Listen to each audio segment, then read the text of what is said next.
여러분, 중국 당나라와 송나라의 뛰어난 문장가 8명을 당송팔대가라 그래요. 그 8명 중에 한 명이 당나라의 유원종이라는 사람인데, 이 사람이 이제 문장가니까 글을 많이 남겼겠죠. 그 중에 우화집을 하나 썼는데 그 이름이 부판전입니다. 이 부판전에 나오는 부판이라고 하는 게 벌레인데요, 이 세상에는 없는 벌레예요. 이게 이제 유원종이 만들어낸 벌레인데, 이 벌레의 특징이 뭐냐 그러면 등에 자꾸 짊어지는 걸 좋아해요. 등에 뭘 올리는 걸 좋아한다고요? 부판은 땅을 기면서 마주하는 모든 것들을 등에 짊어집니다. 자신이 감당할 무게가 넘어도 뭔가가 나타나면 자신이 감당하는 걸 넘어섰는데도 계속 등에 올리는 거예요. 그럼 여러분, 무겁겠죠. 단순히 무겁기만 한 것이 아니라 자기가 감당할 수 없으니 고통스러울 겁니다. 그 정도 되면 사람이라고 그러면 멈춰야 되는데, 이게 벌레라 감당할 무게를 주었는데도 계속 자기 등에다가 올리는 거예요. 결과야 불을 보듯이 뻔한 거 아니겠습니까? 짐을, 무게를 이기지 못하니까 아마 짐에 눌려서 죽을 겁니다. 지나가는 사람이 이 부판벌레가 너무 많은 짐을 지고 눌려서 죽을 것 같으니까 가여워서 짐을 내려줘요. 여러분, 죽음의 위기에서 그렇게 벗어났으면 이제 이 벌레가 어떻게 해야 됩니까? 이제는 선을 좀 지켜야죠. 왜? 자기가 죽을 수 있으니까. 그런데요, 부판은 다시 이전처럼 땅을 기면서 마주하는 모든 것을 자기 등에 다시 짊어집니다. 그러다가 결국 짐에 눌려 죽어요. 제가 부판전이 우화라 그랬어요. 우화는요, 동물이나 식물을 인격화해서, 그러니까 이제 사람에 빗댄 거죠. 빗대서 그들의 행동 속에 풍자와 교훈을 담은 거예요. 부판이 처음에 자신의 등에 올린 것은 행복하고 기쁜 거예요. 왜? 짊어지는 게 기쁨이니까요. 그게 기쁨이었다고요? 그런데 그게 점점 짐이 되어갑니다. 원래는 행복인데 짐이 되어간다고요? 자신을 올가매는 족쇄가 되고 결국에는 자신을 파멸로 이끄는 무겁고 벅찬 짐이 돼요. 처음에 그게 행복이었다는 걸 기억하셔야 돼요. 유원종은 부판이라는 벌레를 통해서 만족을 모르는 사람의 탐욕과 그 탐욕의 끝이 무엇인가 하는 걸 이야기하는 거예요. 부판전의 마지막 문장이 이렇습니다. 모습이 크고 사람이라서 근본적으로 부판과는 다르지만, 사람이 부판하고는 다르지만 세상 재물에 취해서 그것으로 집을 가득 채우고 여전히 채우지 못한 것을 걱정하며 그것 추구하다가 죽음으로 모든 것을 잃는 사람의 일생이 부판벌레와 다를 바가 없으니 안타깝고 슬프구나. 그렇게 부판전을 마무리해요. 충분한 재물을 가졌는데도 가진 것으로 만족하지 않고 채워지지 않는 것들을 채우려고 하는 이면에 뭐가 있느냐? 욕망이라는 게 있습니다. 여러분, 여기 앉아 계신데 얼마를 가지면 만족하시겠어요? 얼마 가지면? 한 10억이요? 한 100억 가지면 만족하겠습니까? 목사님, 나는 10억 100억 가지면 원이 없겠습니다. 아마 하는 분이 계실 거예요. 어떤 분이냐? 그만큼의 돈이 없는 분이겠죠. 그럼 제가 여쭤볼게요. 그러면 10억, 100억 지금 가지고 있는 분은 그걸로 만족할까요? 이번에 미국 대통령 선거에서 트럼프를 정말 열심히 도운 사람이 테슬라의 머스크라고 하는 사람입니다. 이분이 얼마나 열심히 도왔느냐 그러면 하루에 한 명씩 뽑아서 100만 불씩 줬습니다. 그게 우리나라 돈으로 13억이에요. 이건 보통 돈 아니죠. 그 트럼프가 대통령이 당선되고 난 다음에 테슬라 주가가 어마무시하게 뛰었는데 하루에 얼마가 뛰었느냐 그러면 36조 원이 뛰었습니다. 조금 놀라는 사람도 있고 대부분은 안 놀라는데, 안 놀라는 이유는 뭐냐 그러면 36조가 얼마인지를 모릅니다. 우리는 5만 원짜리로 여기 가득 채워도 이런 창고가 엄청나게 필요한 게 36조라는 돈입니다. 그래서 이분의 재산이 1조 달러가 됐어요. 1조 달러는 우리나라 돈으로 환산하면 1,400조입니다. 지금 환율로 1,400조. 작년도 올해 우리나라 예산이 얼마냐? 700조가 안 됩니다. 그러면 1,400조는 우리나라 2년 예산을 합한 것보다 더 많은 겁니다. 그 정도로 돈이 많습니다. 그 정도로. 우리나라가 이제 선진국이라 그러잖아요. 웬만한 나라는 감당도 못하는 거예요. 그런데 이 2년치 예산을 머스크는 자기 재산 갖고 감당할 수 있는 사람이에요. 어마어마한 사람이죠. 여쭤볼게요. 이분이 더 이상의 돈을 원하지 않을까요? 아니요. 더 원할 거죠. 조금만 더 있었으면 좋겠다. 원래 처음에는 자유를 위해서 돈을 추구했는데 왜 그 돈이 내 인생의 족쇄가 됩니까? 채워도 채워지지 않는 욕망 때문에 그런 거예요. 끝없는 욕망의 피해에 관한 제가 예를 하나 더 들게요. 제가 이런 글을 봤어요. 10대가 화장하면 과장, 20대가 화장하면 화장, 20대는 화장 좋다 이것이. 30대가 화장하면 체장, 40대가 하면 변장, 50대가 하면 위장, 60대가 하면 포장, 70대가 하면 환장, 80대가 하면 끝장나는 거예요. 이야, 내가 오늘 전도해가지고 성산교회 갔던데 내가 70이 좀 넘어가지고 화장을 해서 갔더니 그 교회 목사가 나보고 환장했다 그러더라. 나는 80이 넘었는데 화장을 해서 갔더니 그 목사가 나보고 끝장났다 그러더라고요. 제가 하는 말이 아니고 인터넷에 있어요. 제가 한 말은 아니고 그냥 제가 예를 드는 거예요. 이게 뭐냐? 적절함을 넘어서는 과한 화장이 도리어 손해라는 거예요. 선을 지키면 좋다는 거예요. 자기 행복을 위한 화장이 자기를 무너뜨리는 끝장이 되는 이유가 뭡니까? 자기 절제를 넘어서는 과한 욕망이요. 돈이 사람에게 자유를 주지요. 그래서 돈을 추구하는 게 나쁜 게 아닙니다. 화장이 사람에게 행복과 자신감을 줘요. 그러니 화장이 나쁜 게 아니라고요. 그런데 내가 통제할 수 있으면 나쁘지 않지만 그것이 나를 통제하기 시작하면 그때부터 나는 거기에 매여 살아가는 거예요. 나를 자유롭게 할 것이 도리어 나를 속박하는 거죠. 이런 겁니다. 처음에는 내 의지로 내가 술을 먹었는데 술을 자꾸 먹다 보면 어느 순간 내가 술을 먹습니까? 술이 나를 먹습니까?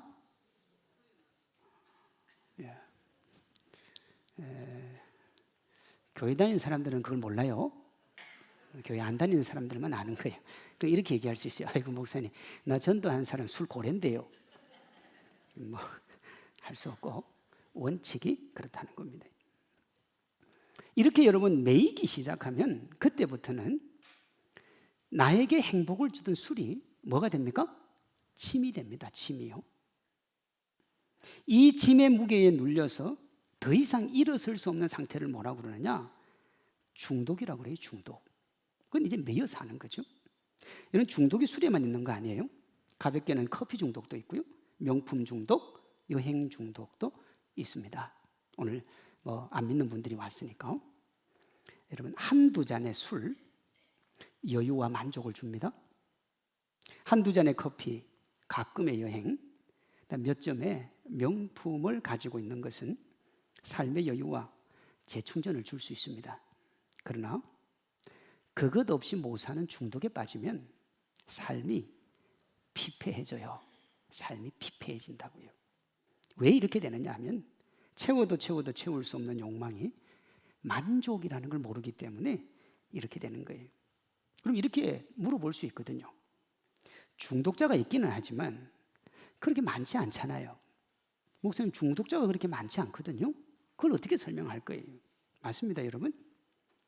대부분 중독까지 가지 않아요. 부판처럼 등의 짐에 눌려 있는데도 계속해서 짐을 올리고 자기를 죽음의 구렁텅이로 몰아가는 사람은 많지 않아요. 이렇게 대부분 사람이 중독까지는 가지 않지만 모든 사람 한 명도 빠짐없이 중독의 증상은 가지고 다 있어요. 그게 뭐냐 그러면 허전함과 공허함이에요. 그게 중독의 증상입니다. 여러분 유치원 다니는 애한테 한번 물어보세요. 그 뭐 부모님이 뭐 밥 사줘, 머리 따줘, 아침 저녁으로 차 태워줘, 학원비 다 대줘, 옷 사줘. 걔가 인생에 힘든 게 뭐가 있겠어요? 근데 걔한테 한번 물어보세요. 얘야, 나 행복하냐? 나 힘들어 죽겠어요. 우리 친구 관계 때문에 힘들고 관계 때문에. 연세 드신 분들한테 물어보세요. 힘든 사람이 없나? 이 땅을 살아가는 사람 중에 힘들지 않는 사람, 공허하지 않은 사람, 허전하지 않은 사람은 아무도 없어요. 많이 가지고 높은 자리에 올라가서 사람들에게 칭송받으면 그런 거 없을 거라고 여기는 분들이 있는데 여러분 그렇지 않습니다. 제가 목회자 생활 26년을 했는데요. 제가 부목사를 한 20년을 했습니다. 할 때요. 제가 부목사 때 참 힘들었어요. 너무 힘들다. 근데 제가 보니까 담임 목사님들은 널널한 것 같았어요. 아유, 뭐 자기 마음대로 출근하고 퇴근하고 나도 담임 목사 되면 저렇게 할 수 있겠지. 그리고 담임 목사가 돼가지고 제가 7년 해보니까 죽을 지경이에요. 멀리서 보던 거하고 좀 달라요. 그렇게 뭐 여유와 행복과 기쁨만 있는 게 아니에요. 고단하다고요. 저만 그렇습니까? 아니잖아요. 여러분 그 기업의 오너들 하는 영화나 드라마 보면 기업의 오너가 다른 건 다 모르겠는데 한 가지는 각오를 해야 된다 나오더라고요. 그게 뭐냐 그러면 외로움이에요. 모두에게 얘기할 수 없고 다 얘기할 수 없으니까 아내에게도 할 수 없으니까 그 외로움을 견뎌야 오너가 될 수 있다 그렇게 얘기하더라고요. 제가 조사를 해보니까요. 사람이 당하는 고통 중에 가장 큰 게 뭐냐 그러면 불에 타는 거예요. 사람이 불에 탈 때 고통이 제일 크다고 그래요. 두 번째가 뭐냐? 절단의 고통입니다. 세 번째가 출산이에요. 이게 고통이 제일 커요. 그런데 그 위에 고통이 하나 더 있어요. 그게 뭔 줄 압니까? 배우자와 사별하는 거예요. 사별의 고통이 제일 커요. 왜냐하면 다른 고통은 시간이 지나면 어떻게 됩니까? 아물고 약해져 가는데 이 사별의 고통이라고 하는 건 갈수록 커지는 거예요. 그래서 사별의 고통이 제일 큰데 무슨 고통입니까? 외로움의 고통인 겁니다. 외로움이. 높은 자리에 올라가면 괜찮은 자리 가면 아픔이 없을 거고 허전함이 없을 거고 공허함이 없을 거다. 절대로 그렇지 않습니다. 인생을 열심히 살아서 더 많이 가지고 더 많이 누리고 사는데도 가슴 한쪽은 휑하고 시린 거예요. 그거 달래려고 할 수 있는 모든 걸 다 해보는 거예요. 여행도 가보고 가방도 사보고 다 하지만 그 외로움과 공허함이 없어지지 않는다는 거예요. 여러분 솔로몬은 어떤 것으로도 채워지지 않고 또 채울 수 없는 삶의 허전함과 공허함을 이렇게 말했어요. 무엇이든지 내 눈이 원하는 것을 내가 금하지 아니하고 무엇이든지 내 마음이 즐거워하는 것을 내가 막지 아니하였으니 이는 내 모든 수고를 내 마음이 기뻐. 자기 하고 싶은 거 다 하고 살았다 이 말이에요. 솔로몬이요. 자 11절 그 후에 내가 생각을 해봐. 내 인생을 한번 되돌아보니까 내 손으로 한 모든 일과 내가 수고한 모든 것이 다 헛되어 바람을 잡는 것이고 해 아래서 무익한 거다 그랬습니다. 솔로몬이 어릴 때는 예수님 잘 믿었어요. 하나님 잘 믿었다고요. 그런데 이제 돈도 벌고 명예도 벌고 권세도 가지고 지혜도 가지니까 하나님 없이도 살 수 있을 것 같아. 그래서 그 인생이 그때부터 세상의 것 누리며 쾌락으로 살아갔단 말이에요. 안 해본 게 없는 거예요. 그런 그가 하는 말이 뭐냐면 허망하고 헛되다는 거예요. 그 어떤 자유를 위한 노력도 속박으로 귀결이 된다는 겁니다. 그걸 보여주는 게 뭐냐? 허전하고 공허한 거예요. 열심히 해도 다 가져도 허전하고 공허한 거예요. 해 아래 즉 이 세상 어떤 것으로도 사람이 가진 허전함과 공허를 채울 수가 없어요. 왜? 욕망보다 세상이 더 작기 때문에 그래요. 그러면 어떻게 해야 채우느냐? 해 아래의 삶을 넘어 계신 분한테 맡겨야 되는 거예요. 그분이 우리를 십자가로 자유케 해주신 예수님이다. 성경은 그렇게 얘기하거든요. 갈라디아서 5장 1절에 보면 그리스도께서 우리를 자유롭게 하려고 우리에게 뭘 주셨다고요? 자유를 주셨다. 여러분 이 자유가 얼마나 소중한지 모릅니다. 우리가 이 세상에서 소위 자유라고 말하고 자유라고 느끼고 자유라고 행동하는 게 진짜 우리에게 자유를 주느냐? 아니요. 그게 우리를 속박한다고요. 속박해요. 배우 최강희라고 하는 배우는 그걸 이렇게 얘기하더라고요. 한번 볼까요? 원활의 집에 골수 기증하고 사람들이 막 넌 어떻게 그런 일을 했니? 그럴수록 저는 살기 힘들어졌어요. 생각해보세요. 천사가 봉지에 술을 담아갖고 덜덜 떨면서 문 닫고 막 울고 뭐라도 끊고 내가 좀 괜찮은 사람이고 싶은데 금연 금주 막 하루도 못해요. 예배가 끝나고 기도를 하는데 사람들이 뜨겁게 통성으로 기도를 하는 거예요. 제가 갑자기 눈물이 퍽 터진 거예요. 그래서 이랬어요. 살려주세요. 해주세요. 진짜였어요. 자존심이 확 내려가서 그게 잘 도착한 것 같아요. 그렇게 작게 신음했는데도 불구하고 저는 의지박약인 거 아시죠? 아무것도 끊을 수 없. 나는 이렇다. 도와주세요. 했는데 세상에 그게 끊긴 거예요. 예수님은 자유예요. 제가 자유라고 생각했던 모든 행동들을 해봤을 때 세상의 자유는 저를 자유롭게 하지 못했어요. 결국 내가 점점 더 죽어가는데 그 진짜 자유를 한번 맛보셨으면 좋겠어요. 만나기를 기도할게요. 이분이 어릴 때부터 연예인을 했잖아요. 연예인하고 교회 생활도 참 열심히 한 거예요. 그러니까 사람들이 볼 때 연예인이 신앙생활도 열심히 하니까 너무 좋아서 이것도 맡기고 저것도 맡기니까 자기가 선행도 많이 했단 말이에요. 많이 했는데 항상 집에 가면 뭐 했다고요? 술만 먹었다 하잖아요. 근데 사람들이 자기한테 괜찮은 사람이라고 그러니까 그걸 견딜 수가 없었다는 거 아니에요. 술을 너무 잘했어. 근데 하나님이 그 끊게 해주시더라는 거잖아요. 끊고 나서 보니까 세상에서 추구하는 그 자유가 결국은 나를 어디로 데리고 가더라고요? 속박으로 데리고 가더라. 그런데 예수님 안에 있으니까 참 자유를 주시더라. 오늘도 우리 주님은 이 땅을 살아가는 모든 사람들에게 그 자유를 주시기 위해 우리를 불러요. 우리가 짊어지고 있는 짐의 무게를 내려놓고 하나님 안에서 행복을 누리도록 우리를 부르신다고요. 마태복음 11장 28절에 보면 수고하고 무거운 짐진 자들아 다 내게로 오라. 내가 너희를 어떻게 해주겠다고요? 쉬게 해주겠다 그러잖아요. 이 부르심에 응답해서 하나님께 우리의 삶을 맡기면 하나님이 우리에게 뭘 주시느냐? 쉼을 주시는 거예요. 오늘 본문에 쉼의 내용이 두 가지가 나와요. 하나는 하나님이 이 땅의 삶을 책임져 주세요. 5절 7절입니다. 여호와는 너를 지키시는 이시라. 여호와께서 내 오른쪽에서 내 그늘이 되시나니 낮에 해가 너를 상하지 않게 하고 밤의 달도 너를 해치지 않게 하리라. 여호와께서 너를 지켜 모든 환난을 면하게 해주겠다. 그래. 그러니까 하나님이 이 땅의 삶을 지켜주겠다는 거예요. 다른 하나는 뭐냐 그러면 이 땅 이후의 삶도 책임져 주겠다 그래요. 본문 7절입니다. 또 내 영혼을 지키시리로다. 사람이 이 땅의 삶에서 참된 쉼을 누리는 것이 불가능하다고 그랬습니다.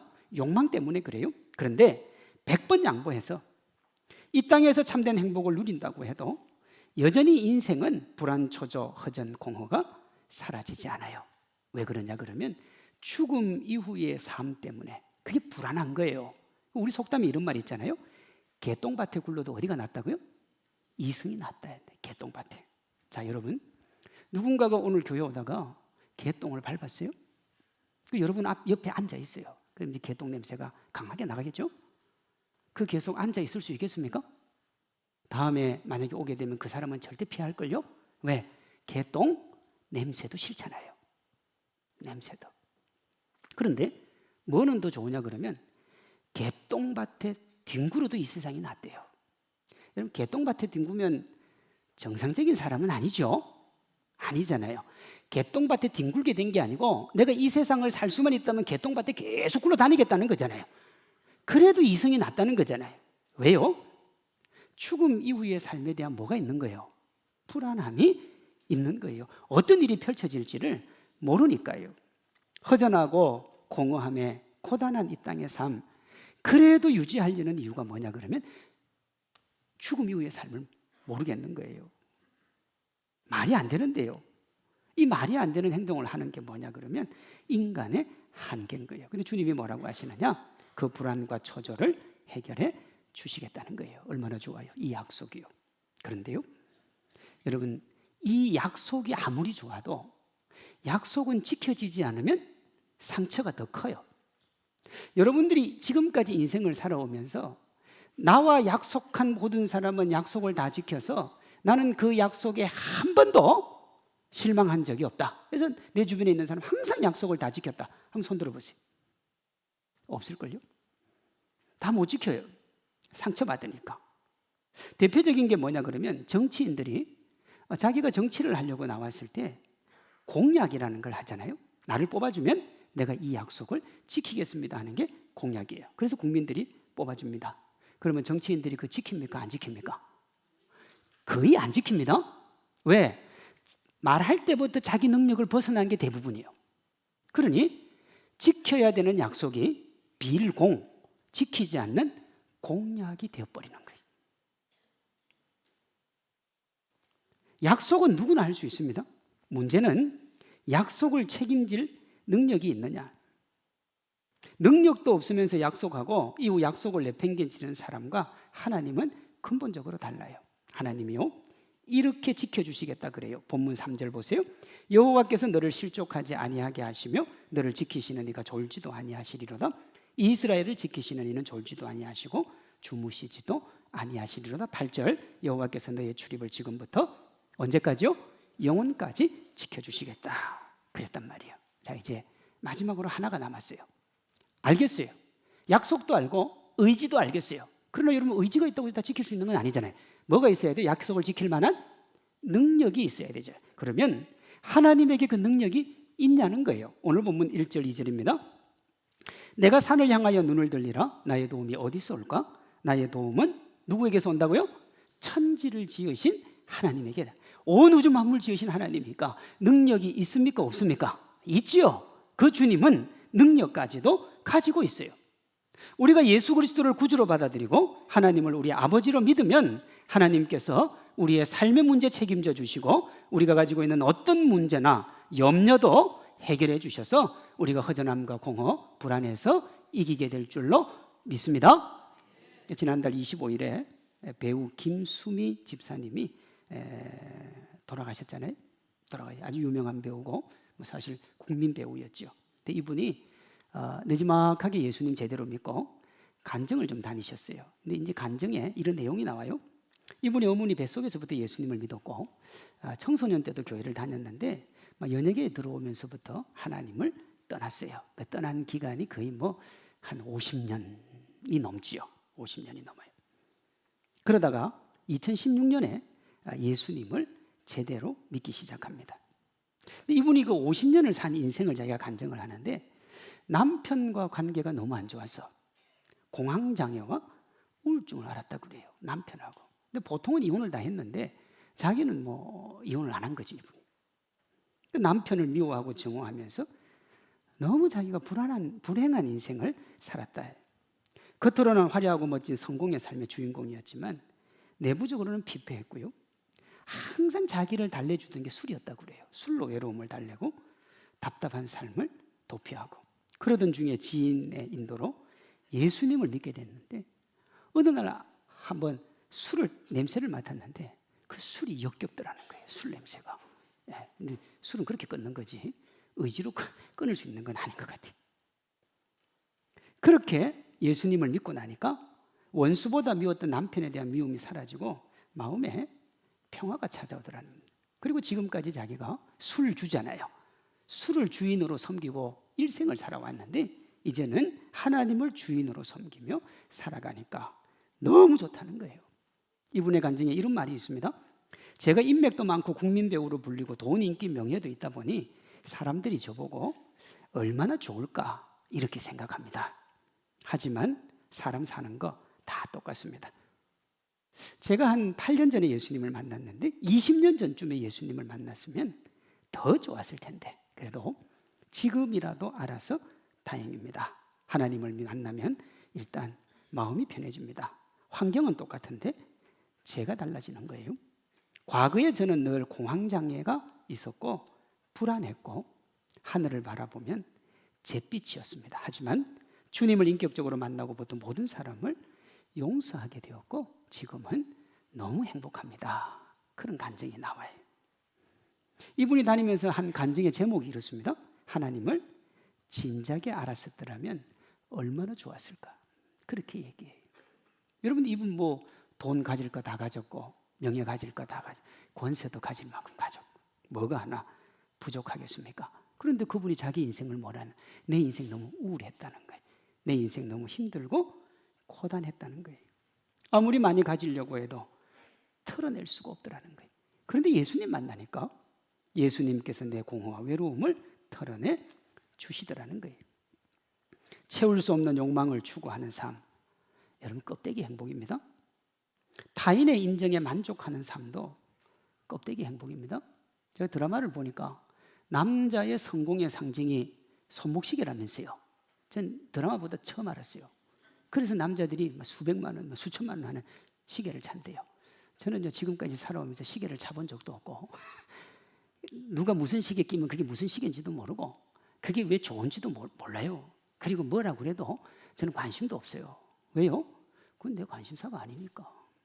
그런데 뭐 남자의 상징이 시계라니까 그게 목숨 매는 사람도 많겠죠. 돈 벌어가지고 시계 살려고 혈안이 된 사람도 많겠죠. 근데 저는 관심이 없다고요. 관점의 문제고 삶의 자세의 문제 아닙니까? 많이 가진다고 많이 누린다고 남들 눈에 좋게 보인다고 행복한 게 아니에요. 여러분 다른 사람들이 인정해 주는 삶의 행복에 내가 기쁨을 누린다 그러면 그게 이미 매여서 사는 거 아닙니까? 종속되어 사는 거잖아요. 자기가 얻고자 하는 것이 모두가 처음에는 행복일 수 있습니다. 그런데요 나중이 되면요 행복이던 게 침이 돼요. 그 이유가 이렇습니다. 부판이 등에 짊어진 것이 분명히 행복이었어요. 다 행복한 걸 줬으니까요. 기쁨이었어요. 그런데 그 침에 눌려 죽었잖아요. 근데 자기 등에 있던 행복이 무게가 있습니까 없습니까? 있잖아요. 그 무게에 눌려 죽었으니까 행복도 뭐가 되는 거예요? 침이 되는 거예요. 여러분 침이 되는 거예요. 요즘 핫한 연예인 중에 한 명이 임영웅이라고 하는 연예인이 있습니다. 우리 아줌마들이 겁나게 좋아하는 지금까지 그 콘서트를 영화로 만들어서 보는 콘서트 영화가 있는데요. 기록 영화죠. 근데 그걸 제일 많이 본 게 BTS의 콘서트 영화예요. 34만 명을 봤어요. 근데 그 어마어마한 겁니다. 10만 명 넘기도 어렵다고 그래요. 그건 기적에 가깝다고 그래요. 근데 BTS는요 전 세계적인 그룹입니다. 근데 임영웅은 밖에 나가면 잘 몰라요. 우리나라 사람만 아는데 그 기록 영화를 몇 명이 본 줄 압니까? 35만 명이 넘었어요. BTS를 뛰어넘은 거예요. 거기에 큰 일조를 하신 분들이 누구냐? 50대 아줌마들. 큰일 했어요. 그 어떤 인터뷰를 보니까 어떤 아줌마가 자기 5번 봤대요. 볼 때마다 새롭대요. 그 머리가 나쁜 건지 볼 때마다 뭐가 새로워. 한 번만 보면 알죠. 볼 때마다 새롭대. 그분 이렇게 얘기했어요. 임영웅 목소리를 듣고 있으면 모든 슬픔이 사라진다. 대단하지 않아요? 예? 여러분 그분 남편이 그 소리 들으면 뭐라 하겠어요? 정신없는 여편네라고 안 하겠어요? 그렇잖아요. 그렇게 자기가 사랑해서 결혼한 남편 아닙니까? 죽고 못 살았어. 근데 한 50대면 뭐라 그럽니까? 원수라 그래요. 60, 70 넘어가면 뭐라 그래요? 삼식이라 그러잖아요. 자기 남편을 왜 삼식이라 그래요? 집에서 밥 3끼 먹는데 기분 나쁘다 이거예요. 아니 그렇게 사랑하고 그렇게 좋아했던 행복을 주는 사람이 왜 그렇게 돼요? 여러분 내가 지금 이 땅을 살아가면서 누리는 그 행복이 영원하지 않습니다. 영원하지 않은 거예요. 무엇이라도 침이 될 수 있는 거예요. 침이 될 수 있는 거예요. 이렇게 보면 우리에게 행복을 주는 것이든 불행을 주는 것이든 어느 하나 짐이 아닌 게 없어요. 솔로몬이 그걸 이렇게 얘기했습니다. 해 아래에서 수고하는 모든 수고가 사람에게 무엇이 유익한가? 내가 해 아래에서 행하는 모든 일을 보았노라. 보라 모두 다 헛되어 뭘 잡는 것 같다고요? 바람을 잡는. 바람 잡을 수 있는 분 있습니까? 뭐 실체는 있어요. 내 얼굴을 만지니까 잡으려고 하면 잡을 수가 없는 거예요. 솔로몬이 보니까 인생이 그렇다는 거예요. 어떻게 살아도 허망하고 헛된 인생, 가치와 행복을 가지는 유일한 길이 뭐냐? 세상에서는 안 돼요. 해 위에 계신 하나님과 동행하는 거예요. 해 아래에 사는 모든 수고를 헛되다고 한 솔로몬이 이걸 이렇게 얘기합니다. 일의 결국을 다 들었으니 하나님을 경외하고 그 명령들을 지킬지어다. 이것이 모든 사람의 본분이니라 그랬다고요. 우리의 행복과 불행을 가르는 것은 우리의 소유나 지위가 아니라 우리가 누구와 동행하느냐는 거예요. 이 함께 해서 누리는 행복의 정점에 졸지도 주무시지도 않는 우리 하나님이 계시다고요. 시편 118편 6절입니다. 여호와는 내 편이시라 내가 두려워하지 아니하리니 사람이 내게 어찌할까? 여호와께 피하는 것이 사람을 신뢰하는 것보다 나으며 여호와께 피하는 것이 고관들을 신뢰하는 것보다 뭐하다고요? 낫다 그랬잖아요. 요즘 상당히 시끄러운 한 사람 명태균이라고 하는 사람 뭐 내가 들어가면 뭐 정권이 무너지니 뭐 한 달 안에 뭐 하니 그러더니 엊그제 나와가지고 뭐라 그랬습니까? 내가 그분에게 전할 위치에도 있지 않다고 그래요. 사람 의지하고 사람 바라보고 겁주면 될 줄 알았는데 이게 뭐 잘 안 되는 거예요. 자기 뜻대로. 이게 그 얘기거든요. 여러분, 하나님께 피하는 것이 세상의 고관들 피하는 것보다 낫고 하나님 의지하는 게 세상 바라보는 것보다 낫다는 거예요. 누구라도 하나님 믿고 하나님께 맡기면 하나님이 이 세상인 해 아래 우리 삶 책임져 주시는 줄로 믿습니다. 사람들에게 왜 공부하느냐고, 왜 직장 다니고, 왜 돈 버냐고 물어봐요. 그러면 대부분 뭐라고 대답해요? 두 가지가 대부분 나와요. 먹고 살기 위해서. 또 하나는요? 죽지 못해서. 그래 나옵니다. 먹고 살기 위해서는 긍정적인 거고요. 죽지 못해서. 여러분, 해 아래 삶에서 가장 중요한 것이 먹고 있고 마시는 거예요. 하나님을 믿고 하나님께 맡기면 하나님이 우리가 전부라고 여기는 먹고 있고 마시는 거 책임져 주시겠다 그래요. 마태복음 6장 31절입니다. 염려하여 이르기를 무엇을 먹을까 무엇을 마실까 무엇을 입을까 하지 말라. 이는 다 이방인들이 구하는 것이라 너희 하늘 아버지께서 이 모든 것이 너희에게 있어야 할 줄을 아시느니라 그랬어요. 하나님이 아신다 할 때는 책임진다는 말이 포함이 됩니다. 근데 여기 보면 이런 말이 있어요. 먹고 입고 마시는 거는 다 이방인들이 구하는 거래요. 하나님의 사람은 구하는 게 아니래. 근데 왜 그러냐 그러면 자 보십시오. 먹고 입고 마시는데 어차피 이 세상은 빈손으로 왔다 빈손으로 가는 거고 공수래 공수건데 내 힘으로 사는 거예요. 하나님 없으면요. 그렇죠? 내 힘으로 사니까 치열하게 살아야 돼요. 아침 일찍 나가야 돼요. 저녁 늦게까지 일해야 돼요. 잠을 안 잘 수 있으면 안 자야 돼요. 목숨 걸고 해야 돼요. 최선을 다해야 돼요. 그래도 먹고 살까 하잖아요. 그렇죠? 먹고 입고 마시는 게 그렇게 힘든 거예요. 그러니 이방인들은 그걸 구해야 돼요. 왜? 그거 없으면 죽으니까. 그럼 왜 그리스도인들은 안 구해도 되느냐? 창조주이신 하나님이 책임져 주신다 그러잖아요. 그렇죠?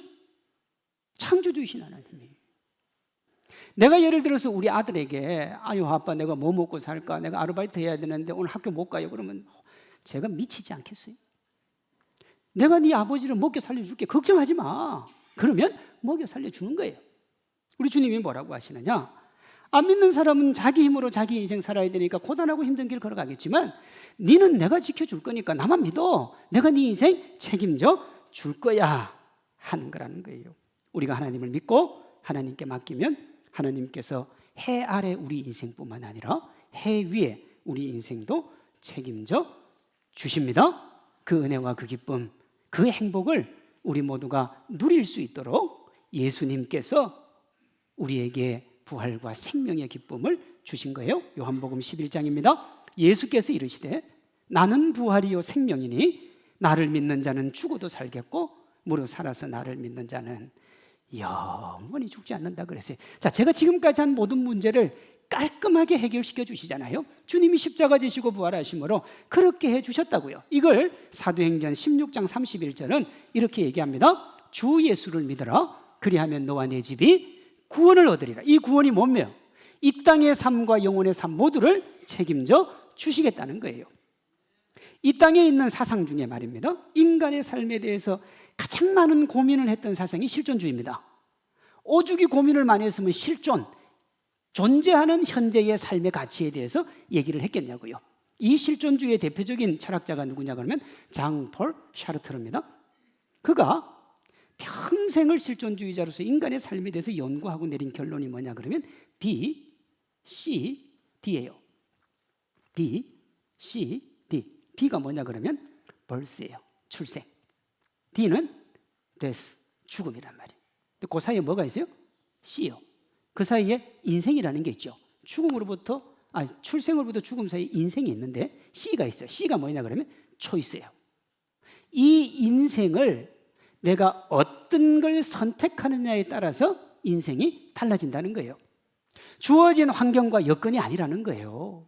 내가 부모 잘 만나서, 내가 시대를 잘 만나서, 내가 국가를 잘 만나서 복받았다. 그게 아니고 어느 환경, 어떤 여건에 있든지 간에 내가 어떤 걸 선택하느냐가 우리 인생을 결정한다는 거예요. 여러분, 성경은 하나님 없는 삶은 어떻게 살아도 헛되다 그래요. 시편 127편 1절입니다. 여호와께서 집을 세우지 아니하시면 세우는 자의 수고가 헛되며 여호와께서 성을 지키지 아니하시면 파수꾼의 깨어 있음이 헛되도다. 너희가 일찍이 일어나고 늦게 누우며 수고의 떡을 먹음이 헛되도다. 그랬어요. 참 재밌는 건 이 시를 누가 적었냐 그러면 솔로몬이 적었어요. 반대로 하나님과 함께하는 삶은 하나님의 인도와 보호로 축복과 행복의 인생이다. 그래요? 신명기 28장 2절이요. 네가 네 하나님 여호와의 말씀을 청종하면 이 모든 복이 내게 임하며 내게 이르리니 성읍에서도 복을 받고 들에서도 복을 받을 것이며 내 몸의 자녀와 토지의 소산과 내 짐승의 새끼와 소와 양의 새끼가 복을 받을 것이며 내 광주리와 떡반죽 그릇이 복을 받을 것이며 네가 들어가도 복을 받고 나가도 복을 받을 것이니라 그랬다고요. 선택의 문제예요. 하나님을 선택하느냐 세상을 선택하느냐. 세상을 선택하면 여러분 너무 많은 선택을 해야 되는 거예요. 명예도 따로 권력도 따로 부도 따로 배우자도 따로 건강도 따로 다 그렇게 하나씩 다 챙겨야 되는데 하나님을 선택하면 이 모든 것은 하나님께서 저절로 주신다는 거예요. 어떻게 살아도 그 결과가 허무하고 헛된 인생, 어떻게 살아도 가치와 의미로 꽉 찬 인생으로 만드는 유일한 길이 하나님 바라보고 하나님 의지하는 거예요. 하나님을 내 인생의 가장 중요한 동행자로 삼는 겁니다. 그러면 하나님이 우리의 삶을 책임져 주시고 무엇을 해도 가시지 않는 그 허무함과 허전함 제거해 주시는 거예요. 이 자리에 있는 모든 분이 예수님 믿고 하나님 자녀가 되셔서 어떻게 살아도 허무하고 헛된 인생을 어떻게 살아도 의미와 가치로 꽉 찬 인생 만드시기를 바랍니다. 거기에 더해서 들어가도 복을 받고 나가도 복을 받는 축복과 행복의 주인공 되시기를 바랍니다.